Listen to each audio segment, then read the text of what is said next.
Okay, so now let's talk about why it's important, critically important, to do a final walkthrough prior to closing on a home purchase.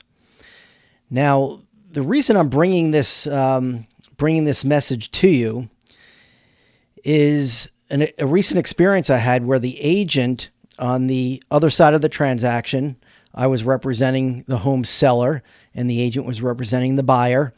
And prior to closing, that buyer never did a final walkthrough. And I don't know why. And after the closing, I talked to the agent about that. And I never was able to get an answer why they never did a final walkthrough.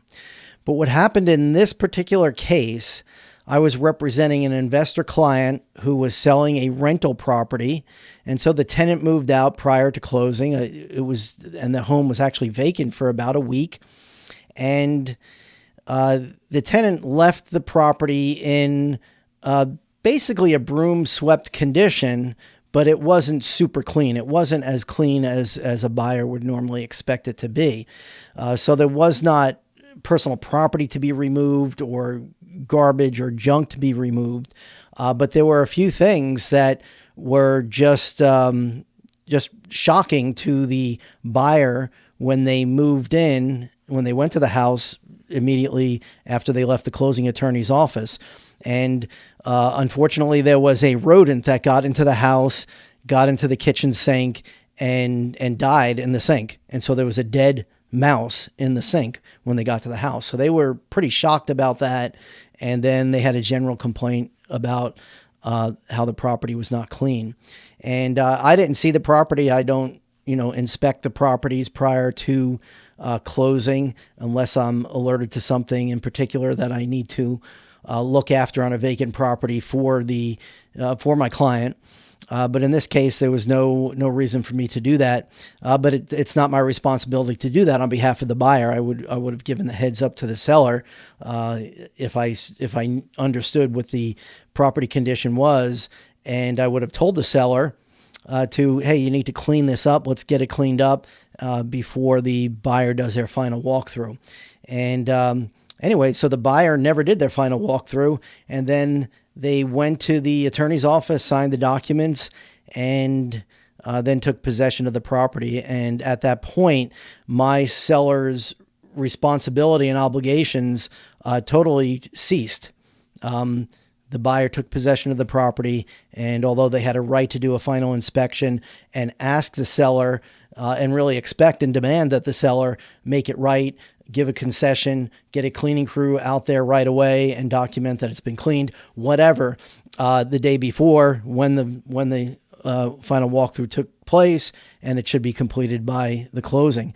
That could have happened. And there's two takeaways from this. One is you as a buyer, a home buyer, you need to keep that in mind. But more importantly, the second takeaway is that you need to make sure that you're working with an experienced agent who's diligent in doing what they need to do to give you the best advice that you need to hear from a licensed agent.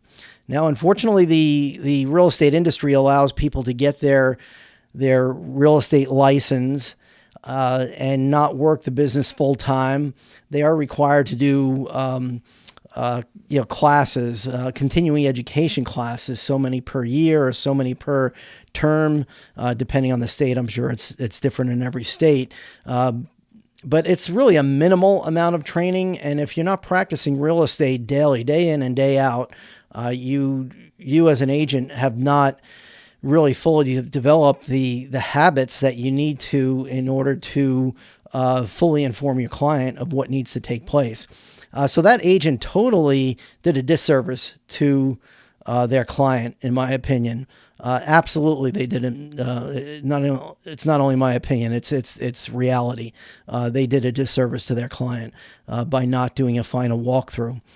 And throughout the transaction, there's, as in many transactions, things don't always go smoothly. So we as agents representing our clients need to talk and need to solve problems and need to move things along. And we need to talk to the lender, and there are questions to be answered, documents that need to be provided, amendments to the contract that are required because the lender has certain requirements for the underwriters. And so throughout the process, those types of things took place.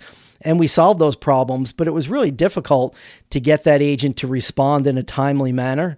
And there was one time during the process that that the agent was texting me information that wasn't for me. It was of a personal nature that she was texting, and she thought she was texting somebody else, and I had to say, hey, you're texting the wrong person. This has nothing to do with our transaction that we're working on. So that happened, and that was just weird, and that could happen. It happens. But the response to the sense of urgency about the transaction as we were solving these problems leading up to closing was not very well handled on that side, in my opinion. Yes, there were problems, and some of them my client was responsible for solving and addressing.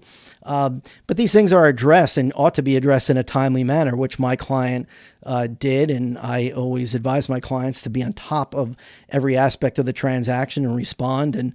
But on the other side, there was an amendment that just didn't get signed in a timely manner, and it just drags things on and it just causes issues. So so when an agent is doing that, it cues me in on the fact that the agent is not being diligent in working the transaction and managing the transaction and looking after the best interests of their client in a timely manner.